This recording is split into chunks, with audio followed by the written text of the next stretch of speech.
स्त्री धन जैसे ही घर के दोनों बेटे मोहन और रमेश घर में आए तो उनका मन खुश हो गया। घर में पकवानों की खुशबू हर तरफ फैली हुई थी, खासकर मलपुओं की, जो बता रही थी कि आज अम्मा बहुत खुश है। क्योंकि अम्मा जब भी बहुत खुश होती है तब अपने हाथों से मलपुए जरूर बनाकर खिलाती है। तभी मोहन की बेटी तनु दौड़ती हुई आई। मोहन ने उसे गोद में उठा लिया। अपनी 3 वर्षीय बेटी को लाड लड़ाकर मोहन ने उससे पूछा, अम्मा कहाँ है? 3 वर्षीय बच्ची ने रसोई घर की तरफ इशारा किया तो दोनों भाई रसोई की तरफ चल दिए। देखा तो अम्मा चूल्हे पर मलपुए तल रही थी। वहीं बड़ी बहू सरिता अम्मा की मदद कर रही थी। अम्मा को देखते ही मोहन बोला, अरे ये क्या अम्मा, आज तुम खाना बना रही हो? तुम्हारी आराम करने की उम्र है और घर में दो दो बहू हैं तो काहे तुम परेशान हो रही हो? उसकी तरफ देखते हुए अम्मा ने अपने पल्लू से अपना पसीना पोंछा और कहा, अरे आज तो मैं बहुत खुश हूँ। आज मैं तुम लोगों को अपने हाथों से मलपुए बनाकर खिलाऊंगी। तुम लोगों को बहुत पसंद थे ना बचपन में? अम्मा तो खुशी में दोहरी हुए जा रही थी। अच्छा, ऐसा क्या खजाना मिल गया अम्मा? जब से उस विवादित जमीन का फैसला हुआ है तब से तो अम्मा फूल फूल के कुप्पा हुए जा रही है। मोहन ने कहा, हाँ वो तो है, पर एक बात और भी है। वो क्या अम्मा?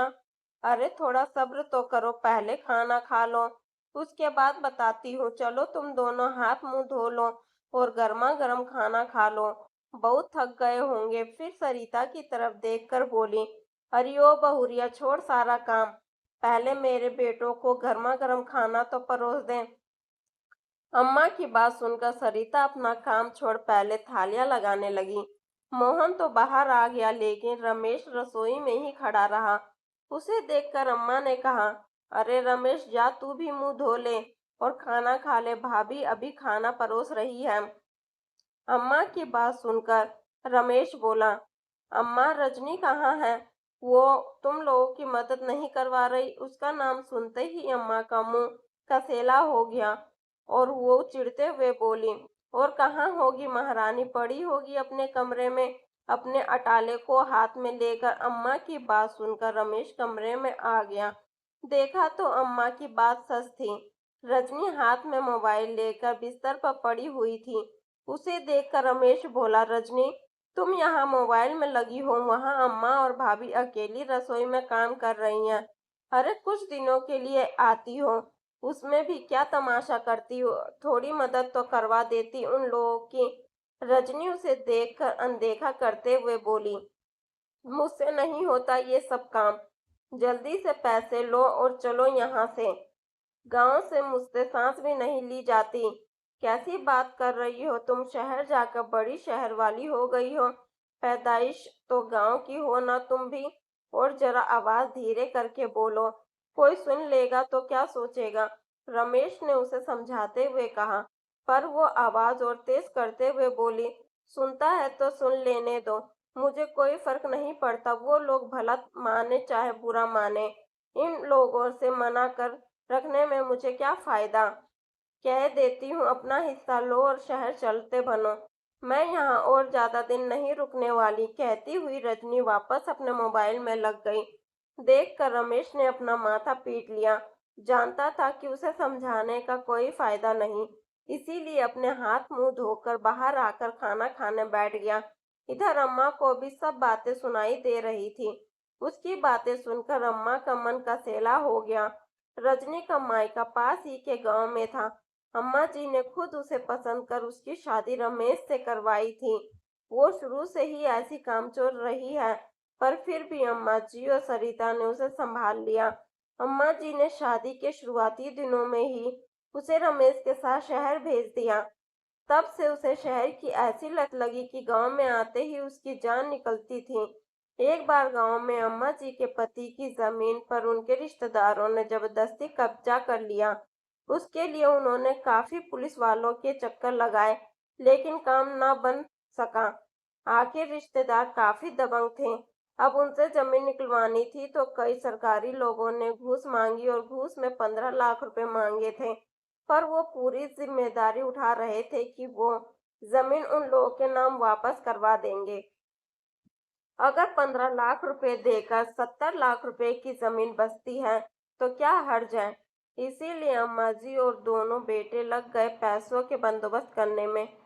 काफी कोशिश के बावजूद भी सिर्फ 5 लाख रुपए का बंदोबस्त हो पाया। बाकी के पैसों का बंदोबस्त ना हो सका। ऐसे में रमेश ने ही ये आइडिया सुझाया कि क्यों ना दोनों बहुओं के गहने गिरवी रखवाकर पैसों का बंदोबस्त कर लिया जाए। जब घर पर इस बारे में बात की तो सरिता तो पैसे देने को तैयार हो गई, लेकिन रजनी ना नुकुर करने लगी। जब अम्मा ने उसे डांट कर कहा तब अम्मा को जवाब देती हुई बोली, अम्मा जी काहे के गहने मांग रही हैं आप। भला मैंने ठेका ले रखा है आपकी जमीन जायदाद को बचाने का। उसकी बात सुनकर सब लोग हैरान हो गए। तब अम्मा ने कहा, देख छोटी बहुरिया, हम तेरे माता पिता के दिए हुए गहने नहीं मांग रहे हैं, पर हमने जो गहने चढ़ाए थे वही दे दे। जब जमीन हाथ में आ जाएगी तो उसे बेचकर तेरे गहने वापस बनवा देंगे। उनकी बात सुनकर रजनी तुनकते हुए बोली, काहे के गहने अम्मा, ससुराल की तरफ से चढ़ाए हुए गहने मेरा स्त्री धन है, उस पर सिर्फ मेरा हक है, वो मैं आपको क्यों दूं। मुझसे बेवजह की कोई उम्मीद मत करना। कहती हुई रजनी अपने कमरे में गई और अपना सामान समेटकर मायके रवाना हो गई।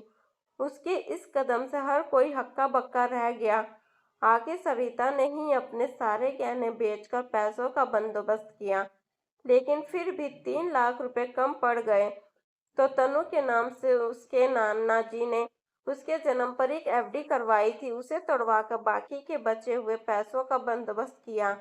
बस तब से अम्मा जी को रजनी फूटी आंख नहीं सुहाती। खैर इधर सरिता दोनों भाइयों का गर्मा गर्म खाना परोसने लगी। तभी अम्मा बोली, अरे रे रमेश, क्यों महारानी नहीं आई। उसका खाना क्या उसके कमरे में चलकर जाएगा। खाना खाते खाते रमेश के हाथ वहीं रुक गए और वो बोला, अम्मा आप उसकी आदत जानती हो, फिर भी क्यों उम्मीद करती हो। आप लोग खाना खा लो, मैं खुद उसका खाना कमरे में ले जाऊंगा। हाँ भाई, जोरू की सेवा तो करनी ही चाहिए, चाहे जोरू तुम्हें पूछे भी ना। अम्मा मुंह बिगाड़ते हुए बोली।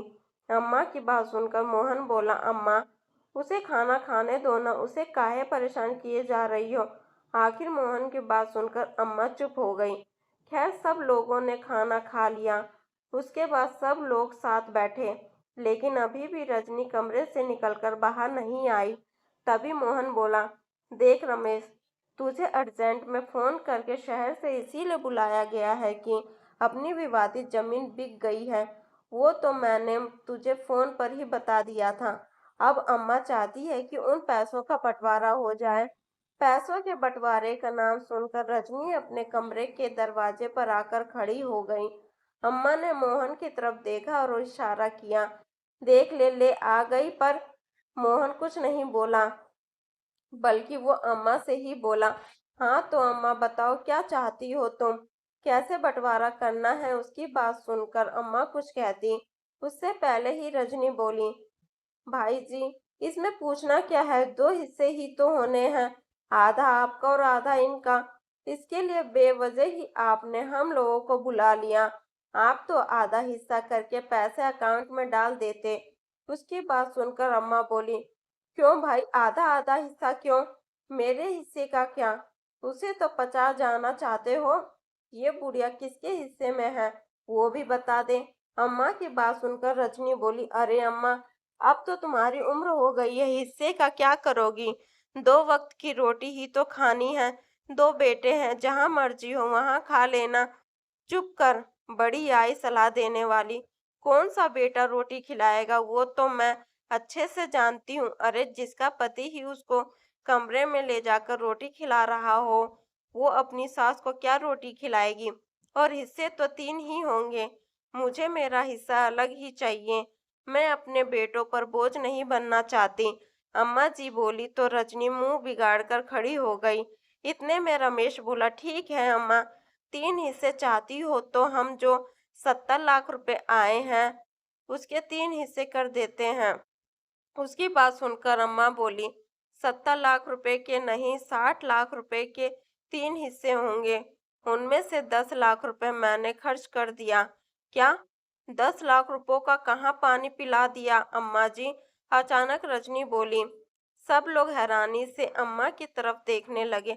आखिर 10 लाख रुपए खर्च कर देना मायने रखता था। अम्मा कहाँ खर्च कर दिए पैसे, मोहन ने पूछा। 7 लाख रुपए के बड़ी बहू के गहने बनवाए हैं और वहीं 3 लाख रुपए के तनु की एफडी करवाई है। अम्मा की बात सुनकर जहां सब लोग चुप हो गए, वहीं रजनी बिन बारिश के बरस पड़ी। हाय हाय अम्मा जी, इतना दोगलापन क्यों? बड़ी भाभी ही आपकी बहू है क्या? मैं आपकी बहू नहीं थी जो उनके लिए गहने बनवा लिए, मेरे लिए नहीं? और तनु की एफडी ही क्यों? कल को हमारे बच्चे होंगे तो उनके लिए भी क्या आप एफडी करवाओगी? फिर रजनी रमेश की तरफ देखकर बोली, लो देख लो, ये है तुम्हारी अम्मा जी, जो दो बेटों में भी दो बात करती हैं। एक को सिर आंखों पर बिठाकर रखती हैं और दूसरे की इज्जत धूल के बराबर भी नहीं है। इनकी पत्नी और बेटी के लिए इतना कुछ और मेरे लिए कुछ भी नहीं। उसकी बात सुनकर अम्मा जी बोली, क्यों छोटी बहुरिया, आज तो दोनों बहुएं बराबरी पर आने की बात कर रही हो। भूल गई जब इस जमीन को बचाने के चक्कर में घूसखोरों ने घूस देनी पड़ रही थी, उस समय हमारे पास पैसे तक नहीं थे। जब तुम अपना स्त्री धन लेकर यहाँ से अपने मायके रवाना हो गई थी, तब यही बड़ी बहू थी जिसने अपने सारे गहने गिरवी रखकर पैसों का बंदोबस्त किया था। यहाँ तक कि पैसों की कमी फिर भी रह जाने पर अपनी बेटी की एफडी तक तुड़वाई थी, जो उसके नाना जी ने उसके जन्म पर करवाई थी। तब बराबरी याद नहीं आई थी? हाँ, जमीन का हिस्सा तो लेने चली आई तुम। उस समय जमीन बचाने के लिए तुमसे तुम्हारा स्त्री धन ना निकला। अरे कौन सा तुम्हारे माँ बाप के चढ़ाए हुए गहने मांगे थे मैंने? यही तो कहा था कि बहू, जो हमने गहने चढ़ाए हैं वही दे दो। तब तो मुंह पर डंके की चोट पर बोल कर गई थी कि अम्मा जी, आपके चढ़ाए हुए गहने मेरा स्त्री धन है, वो तो मैं आपको नहीं दूंगी। फिर अब काहे की मुंहजोरी? इन पैसों पर इन दोनों माँ बेटी का हक था, जो मैंने उनका हक उन्हें दे दिया। रजनी के अम्मा जी को जीत ना सकी तो रमेश ने पास आकर बोली, अरे तुम बैठे बैठे देख क्या रहे हो? कुछ बोलते क्यों नहीं? भला इतने से पैसों से हमारा कौन सा फ्लैट खरीदने में आ जाएगा? उनकी बात सुनकर रमेश बोला, रजनी अम्मा कुछ भी गलत नहीं कह रही। परिवार योगदान से चलता है, मेरा मेरा करने से नहीं। जब हमें तुम्हारी जरूरत थी, तुम मेरा धन करके यहाँ से चली गई थी।